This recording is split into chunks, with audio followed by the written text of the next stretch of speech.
इस कार्यक्रम के पुण्यार्जक हैं Siddhant Jain civil line, Shri Mahavir Prasad Sanjeev Jain Sarraf Bhogal Delhi, Deepak Shweta Samyak Jain Mayur Vihar 2 Delhi, Shrimati Shrimala Narendra Bahadur Jain green park Delhi, गुप्तदान BD state Delhi, Ajit Prasad Vaibhav Jain Rajpur road Delhi. वंदितु सौविसिद्धे ध्रुवमचल मनोभवं गदिं पते बोच्छामि समय पाहुड मृणमो सुध केवली भणिदम।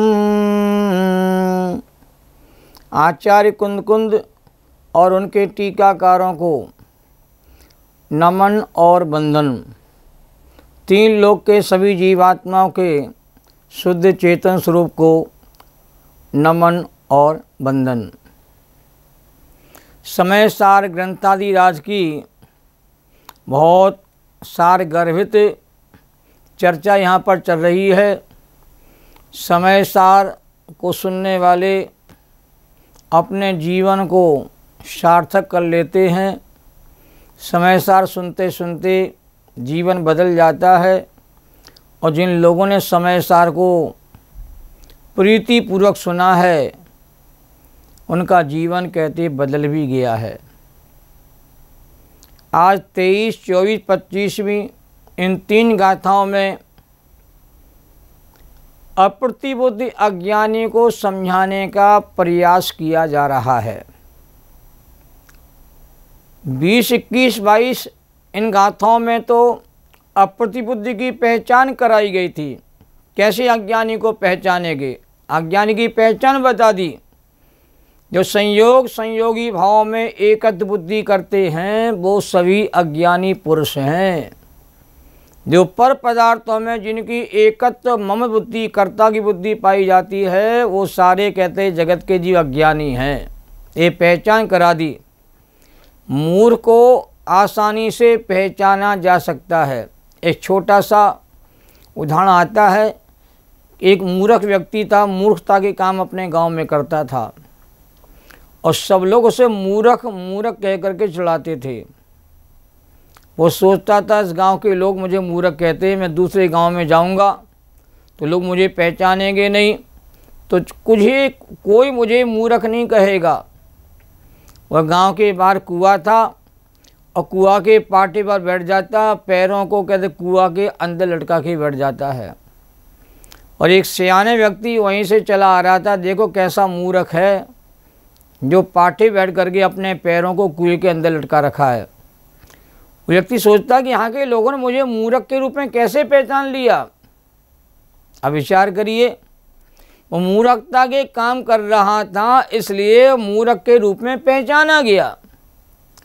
ऐसी अज्ञानी अज्ञानता के कार्यक्रम मैंने इनको पसंद कर लिया है या मैंने इनको प्राप्त कर लिया है, इनको मना लिया है, ये मान गए हैं, ये मुझे दुखी कर रहे हैं, मुझे परेशान कर रहे हैं, मैंने इनका भला किया है, मेरा बुरा कर रहे हैं। इस प्रकार की मान्यता करने वाले संसार में बहुत ही मिलेंगे आपको।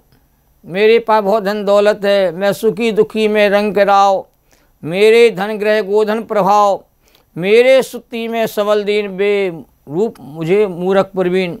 ये इस प्रकार की मान्यता करने वाले सारे जगत के जीव कहते अज्ञानी हैं। अज्ञानी की बातें अनर्गल होती है, नाना प्रकार का प्रलाप करता है। कभी कुछ कहेगा, कभी कुछ कहेगा, कभी कहता है मैं सब कुछ जानता हूँ, कभी कहता है मुझे कुछ आता पता नहीं, कभी कहता है मूर्ख हूँ, कभी कहता है मैं ज्ञानी में मुझे सब पता है। ये सारे मिथ्या प्रलाप अज्ञानी के भीतर होते हैं और अज्ञानी आसानी से कहते हैं पहचानने में आ जाता है। अब ऐसे अज्ञानी को आचार्य समझाना चाहते हैं कि अज्ञानता को छोड़ दो। अज्ञानता आपने अनादिकाल से की है, आप अनादिकाल से दुखी हो रहे हो अज्ञानता के कारण से। तो इन 3 गाथाओं में अप्रतिबुद्धि अज्ञानी को समझाने का प्रयास यहाँ पर किया जा रहा है। अब इन 3 गाथाओं की चर्चा करने के पहले 3 गाथाओं के पहले टीकाकार अमरचंद देव ने 22 नंबर का महत्वपूर्ण कलश लिखा है जो बहुत महत्वपूर्ण है, जिसकी थोड़ी चर्चा यहाँ पर आप करते हैं। मालिनी छंद है, बहुत अच्छा छंद है, बहुत अच्छी प्रेरणा छंद में दी गई है। सभी ध्यान से सुनेंगे तो आपको आनंद आएगा। त्यजतु जगदिदानीं मोहिमा जन्मलीनम रसयतु रसिकानां रोचनम ज्ञान मुद एकतमपि नात्मा नात्मनाताकिमेकं किल कलयति काले क्वापि तादात्मवृत्तिम। एक कलश है, इसका हिंदी में अनुवाद देखेंगे अपन, क्योंकि जो कलश में कहा गया है इस कलश का हिंदी अनुवाद बहुत महत्वपूर्ण है।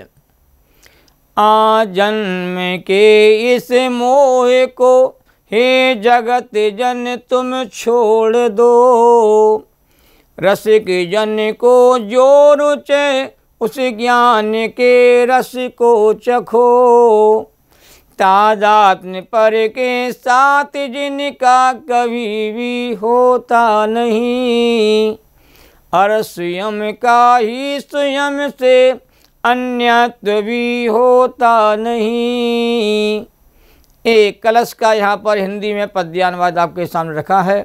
इसका भावार्थ क्या है, बड़ा मार्मिक है कि हे जगत के जीवों, इस संबोधन किया जा रहा है कि अनादि काल से आज तक किए गए मोह को अब तो छोड़ो। मोह करते करते अनंत काल हो गया और अनंत काल से संसारी प्राणी मोह के कारण से महादुखी हो रहा है, तो अब तो मोह को छोड़ दो, अब तो पाप करना छोड़ दो, अब तो राग आदि का सेवन करना बंद कर दो। ये पावन प्रेरणा दी है। कब तक मोह का जीवन जियोगे, कब तक राग रंग का जीवन जियोगे, कब तक विषय कसायों में कहते उलझे रहोगे। ये पावन प्रेरणा दी जा रही है। और रसिक जनों को रुचिकर जो शुद्ध ज्ञान है उसका आस्वादन करो। जो समय सार के रसिक हैं, आत्मा के प्रेमी हैं, जो आत्मा की रुचि जिनके भीतर जागृत हो गई है, वो सभी शुद्ध ज्ञान का रसास्वादन करें, ज्ञायक भाव की अनुभूति करें।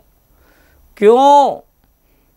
क्योंकि इस लोक में आत्मा वास्तव में किसी प्रकार से अनात्मा परद्रव्य के साथ कदापि तादात्म्य वृत्ति को प्राप्त नहीं होता। इस आत्मा का अनात्मा के साथ कोई संबंध नहीं है, क्योंकि आत्मा एक है, अखंड है, अभेद है। वह अन्य द्रव्य के साथ एकता रूप कहते नहीं होता, एक रूप नहीं होता, पर ही रहता है, पर पराया है। और मेरा चेतन जो आत्म तत्व है वही कहते हैं स्वयं है, स्वयं पर नहीं होता, और पर कहते हैं कभी स्वयं नहीं होता। ये दो द्रव्य की भिन्नता कहते हैं अनादि काल से है, और दो द्रव्य की भिन्नता अनंत काल तक रहती है। पर के साथ एक में एक आपका आत्मा नहीं होता, एक साथ रहता तो है पर एक में एक नहीं होता। साफ संदेश है आचार्य देव का कि पर द्रव्यों में एकत्र रूप मोह को अब तो छोड़ो और ज्ञान का आस्वादन करो। क्यों? मोह वृथा है, झूठा है, मोह दुख का कारण है। मोह भगाओ, ज्ञान जगाओ और ज्ञानामृत रसपान करो। यही जीवन का लक्ष्य हमारा होना चाहिए। कहाँ है पर्दा पड़ा है मोह का, आता नजर नहीं, और चेतन मेरा स्वरूप मुझको खबर नहीं। जब मोह का पर्दा पड़ा रहता है तो संयोग अपने लगते हैं, जब मोह का पर्दा हट जाता है तो चेतन स्वभाव ही हमें अपना भाषित होता है। पर के साथ जीव का संयोग संबंध व्यवहार से कहा जाता है। शरीर और आत्मा का संबंध जो है यह संयोग संबंध है, यह संश्लेष सहित संयोग संबंध है। मकान आदि का, दुकान आदि का, स्त्री पुत्र आदि का जो संयोग संबंध है ये संश्लेष रहित संबंध है। ये संयोग संबंध दो प्रकार के होते हैं, एक संश्लेष सहित और एक संश्लेष रहित, और दोनों प्रकार के संबंध व्यवहार से कहे जाते हैं। शरीर आत्मा का संबंध संश्लेष वाला है, एक क्षेत्र वाला है, पर दुकान परिवार कुटुंब आदि का संबंध एक क्षेत्र संबंध वाला नहीं है। और तादात्म्य संबंध तो किसी भी तरह से घटित होता ही नहीं, है ही नहीं है। तादात्म्य संबंध तो जीव का अपने ज्ञानादि गुणों से होता है। तादात्म्य संबंध कहते हैं अनादि अनंत संबंध होता है, और टेम्परेरी संबंध नहीं होता है। संयोग संबंध तो नाशवान होता है, विनश्वर होता है, विनाशिक होता है। निश्चय से तो तादात्म्य संबंध कहते हैं पर द्रव्य के साथ है ही नहीं, और व्यवहार से भी देखा जाए तो भी तादात्म्य संबंध कहते हैं पर पदार्थों के साथ नहीं है। ये झूठा मोह है, इस मोह से कोई भी सिद्धि होने वाली नहीं है। तो आचार्य ने करुणापूर्वक कहा अब तो मोह को छोड़ दो भाई। जब ज्ञान की बात आपको कहते समझ में आने लगी है और ज्ञान की बात सुनने मिलने लगी है तो मोह का सेवन कहते हैं अब छोड़ देना चाहिए। अब यहाँ पर 3 गाथाएं कहते एक साथ यहाँ पर आ रही हैं, जिसमें अज्ञानी को आचार्य कुंद देव समझा रहे हैं। आचार्य क्या करें समझाने के अलावा, जब पवित्र करुणा के भाव आचार्यों के हृदय में फूटते हैं तब वो भव्य जीवों को समझाने का प्रयास करते हैं। भव्य जीव ऐसा है जिसकी निकट भव्यता जागृत होती वो तो समझ जाता है, जो दूर भव्य प्राणी होते हैं वो समझने को तैयार नहीं होते। इससे सिद्ध ये भी हो रहा है कि समयसार ग्रंथादि राज अज्ञानी को समझाने के लिए लिखा गया। भाई ये मुनियों का ग्रंथ होता तो मुनि तो ना मोह में लीन होते हैं, ना मुनिराज कहते अज्ञानी होते हैं। मुनिराज तो अंतरात्मा है, उत्तम अंतरात्मा मध्यम अंतरात्मा है वो।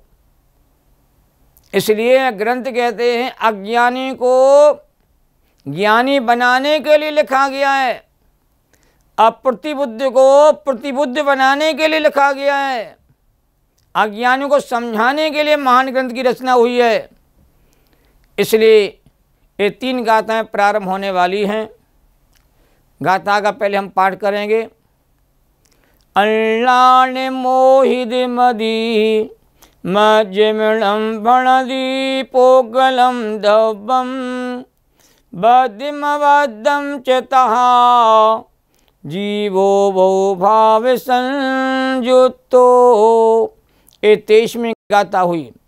सवर्णुलाने दिठो जीवो उब ओग लक्षणो नित्यम कैसो पोगल दब्बी भूदोजम भणति माझिमिणम। ये 24वें नंबर की गाथा है। यदि सो पोगल दब्बी भूदो जीवत मागदम इदरम तो सक्को व तुम जे मज्जमिणम पोगलाम दब्बम। ये 25वीं गाथा है। अब इन्हीं गाथाओं को हम लोग कहते हैं धीरे धीरे पाठ करेंगे, एक एक शब्द का उच्चारण, क्योंकि सभी को प्राकृत भाषा बोलने का अभ्यास नहीं है। और प्राकृत भाषा कहते एक बार बोलने में आ जाएगी तो आसानी से आप बोल करके उसके भाव को ग्रहण कर सकते हैं। अल्लाण मोहित मदी मज्जमिणम भणदी पोगलम दब्बम बद्धिमबद्धं चेतहा जीवो बहुभाव संयुक्तो।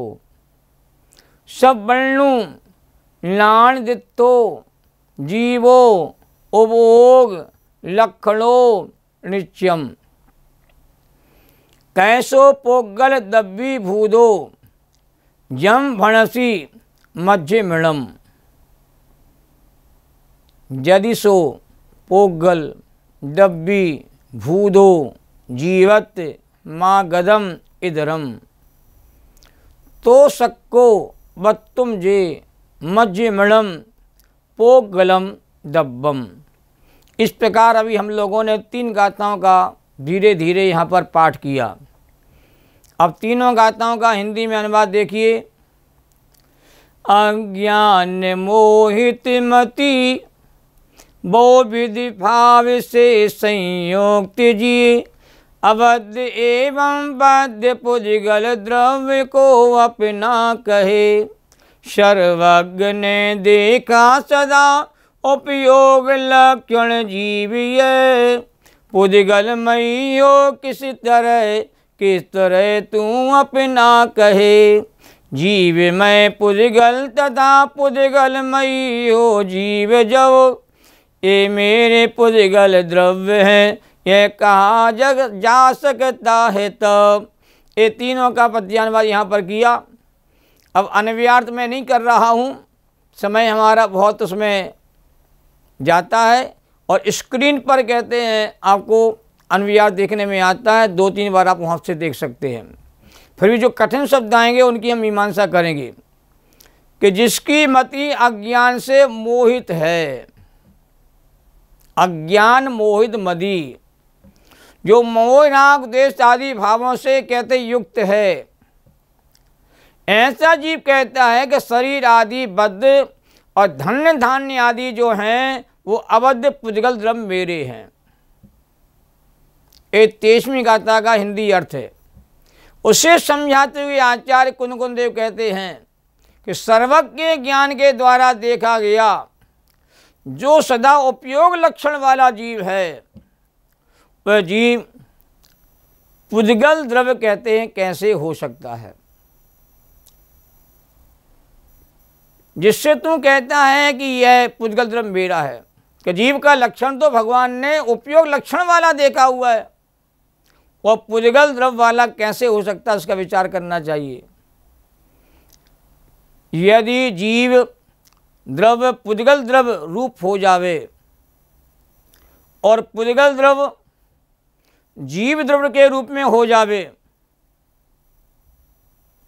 तो ऐसा 3 काल में कभी होता नहीं। यदि जीव द्रव्य पुद्गल द्रव्य रूप हो जावे और पुद्गल द्रव्य जीवत्व को प्राप्त करे, तो कह सकता है कि पुद्गल द्रव्य मेरा है। पर कोई भी द्रव्य कहते कभी भी किसी अन्य रूप नहीं होता है। सारे द्रव्य कहते हैं अपने अपने रूप रहते हैं। ये अनादि अनंत काल तक की सुव्यवस्था कहते कायम है। अच्छी तरह अज्ञानी को आचार्यों ने समझाया है।